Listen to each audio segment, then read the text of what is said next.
بے سہاروں کو اپنا بنا لیجئے، سایہ عافیت میں بسا لیجئے۔ السلام علیکم ورحمۃ اللہ وبرکاتہ۔ بسم اللہ الرحمن الرحیم، الحمدللہ رب العالمین والصلاة والسلام علی رسولہ الامین، اما بعد۔ یہ ہماری قرآن آڈینس جو ہے فہم القرآن کی، ان میں سے ایک سوال آیا ہے، غالباً بہن ہیں، تو وہ کہہ رہی ہیں السلام علیکم مولوی صاحب، پلیز میں نے بولا ہے، میں نے قسم کھائی قرآن پر ہاتھ رکھ کر کہ میں کسی کے بغیر جی نہیں سکتی، کوئی وہ ہوں گے کسی جو بھی ہیں، ہو سکتا ہے اللہ کرے ان کے شوہر ہی ہوں، کیونکہ یا کوئی محرم ہو، غیر محرم کے بارے میں اگر آپ نے کہا تو یہ تو کام خطرناک ہے، تو مگر جی تو ہر کوئی سکتا ہے کسی کے بغیر، تو مجھے اب کیا کرنا چاہیے؟ اب یہ قرآن پہ ہاتھ رکھ کے آپ نے قسم اٹھائی، اس میں دو مسئلے ہیں میری بہن۔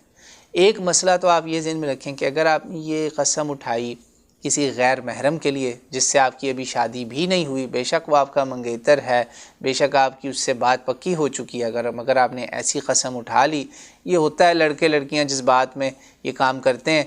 شادی سے پہلے بہت زیادہ سنہرے خواب ایک دوسرے کو دکھائے جاتے ہیں، لڑکا بھی ایسی قسمیں کھاتا ہے، وہ بھی کھاتی ہے، وہ بھی کہتا ہے کہ میرے ماں باپ بھی تجھ پہ قربان، وہ کہتی میرے بھی تجھ پر قربان، بعد میں وہی انہی باتوں پہ لڑے ہوتے ہیں۔ تو یہ اس طرح کی قسمیں جو ہے نا، اگر تو کسی غیر محرم کے ساتھ اٹھائی گئیں، بے شک اس سے تعلق شرعی ہونے والا بھی تھا، تو یہ ناجائز ہے۔ پہلی بات کہ یہ قسم ہی ایسی کھانا جو ہے نا وہ گناہ ہے، خاص طور سے کسی غیر محرم کے لیے۔ ہاں اگر آپ نے کسی، اب اگلا ایشو ہے، اگر اپنے شوہر کے لیے یہ کھائی قسم، یا اپنے ماں باپ کے لیے کھائی کہ میں آپ کے بغیر نہیں جی سکتی، یا اپنے شوہر کو یہ کہہ دیا، کوئی یقین دلانے کے لیے کہہ دیا، تو اس میں آپ کی کوئی نیت بد نہیں تھی۔ بعض دفعہ ایسا ہوتا ہے کوئی جھگڑے ہو جاتے ہیں، شوہر حضرات جو ہیں ان کو شک پڑ جاتا ہے،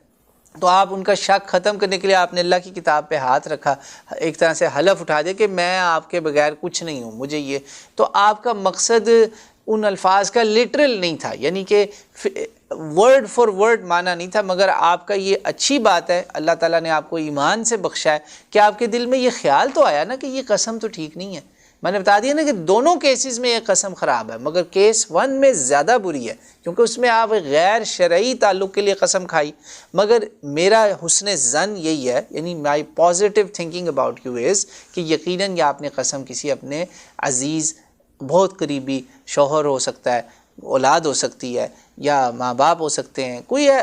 ساس سسر بھی ہو سکتے ہیں، ویسے آج کل کم ہی ہوتے ہیں، تو بہرحال اس قسم کے کسی رشتے کے لیے آپ نے قسم کھائی تو کوئی گناہ نہیں ہوا انشاءاللہ تعالیٰ، آپ فکر نہ کریں۔ ہاں آخری بات، شریعت کا ایک قانون ہے، وہ یہ کہ ہم الفاظ کا جو ہے نا ظاہری معنی ذہن میں رکھتے ہیں، ساتھ ساتھ جو قسم کھا رہا ہوتا ہے اس سے بھی پوچھتے ہیں کہ آپ کے دل میں کیا بات تھی۔ اگر میرے دل میں بھی یہ بات تھی کہ واقعی جینا مرنا آپ کے بغیر ممکن نہیں ہے، فزیکل وہی بات تھی، ایک تو ہوتا ہے نا دل میں جذبات تھے محبت کے، زبان پہ الفاظ کوئی اور تھے، پھر خیر ہے، مگر اگر دل میں بھی وہی الفاظ تھے، زبان پہ بھی وہی الفاظ تھے، اور بعد میں الحمدللہ اللہ تعالیٰ نے آپ کو ہدایت دی، آپ کے دل میں احساس پیدا ہوا کہ یہ میں نے کس قسم کی قسم کھا لی، یہ تو ایسی بات نہیں صحیح، ہم تو اللہ کے بغیر ہی ایسا ہے ہمارا تعلق کہ اللہ کے بغیر نہیں ہم جی سکتے، خدا نہ خواستہ اللہ نہ کرے اللہ نے کہہ دیا جاؤ تم اپنا آپ خود ہی سنبھالو، تو وہیں پہ ہماری تباہی شروع ہو جائے گی، نعوذ باللہ اللہ نہ کرے۔ تو یہ تو اللہ کا حق ہے صرف، اور ہم کسی کو یہ دے نہیں سکتے یہ حق، ٹھیک ہے نا۔ یا اس کے بعد اللہ کے رسول کا، صحابہ کہتے تھے میرے ماں باپ آپ پر قربان، ٹھیک ہے نا، تیرے نام پہ جیوں تیرے نام پہ مر جاؤں، وہ یہ تھا تعلق، اور ایک روحانی تعلق ہے نا، محبت کا وہ ہے، اس کے بعد اور کسی کے لیے آپ ایسی قسم نہیں کھا سکتی۔ تو اگر آپ کو اس کے اوپر تسلی نہیں ہو رہی نا، تو اس پہ ہو سکتا ہے اس قسم کے کانفلکٹس ہوں دل و دماغ اور زبان کے، تو اس کا بہترین حل یہ ہے کہ اب آپ نا 3 روزے رکھ لیں، کم از کم 3 روزے رکھ لیں، آپ کی اس کا کفارہ ہو جائے گا۔ اس میں اگر کوئی قسم کے الفاظ میں اور دل میں کوئی بات الٹی سیدھی ہوئی تو کوئی بات نہیں، کیونکہ ظاہری بات ہے کسی کو یہ کہنا کہ آپ کے بغیر میں نہیں زندہ رہ سکتی، یہ تو غلط ہے۔ اگر فرض کریں اللہ اسی بندے کو نعوذ باللہ اللہ نہ کرے مار دے تو زندہ تو ہم پھر بھی ہیں، تو یہ تو کام خراب ہو گیا نا۔ تو اس لیے اس کا کفارہ ادا کر لیں، آپ یا تو 10 مسکینوں کو کھانا کھلا دیں، اور بڑا آسان طریقہ ہے، کسی غریب ادارے میں، یتیم خانے میں، مدرسے میں غریب لوگ ہیں ان کو کھانا بھجوا دیں ایک وقت کا، آپ کا اللہ خیر صلی اللہ کام ہو جائے گا،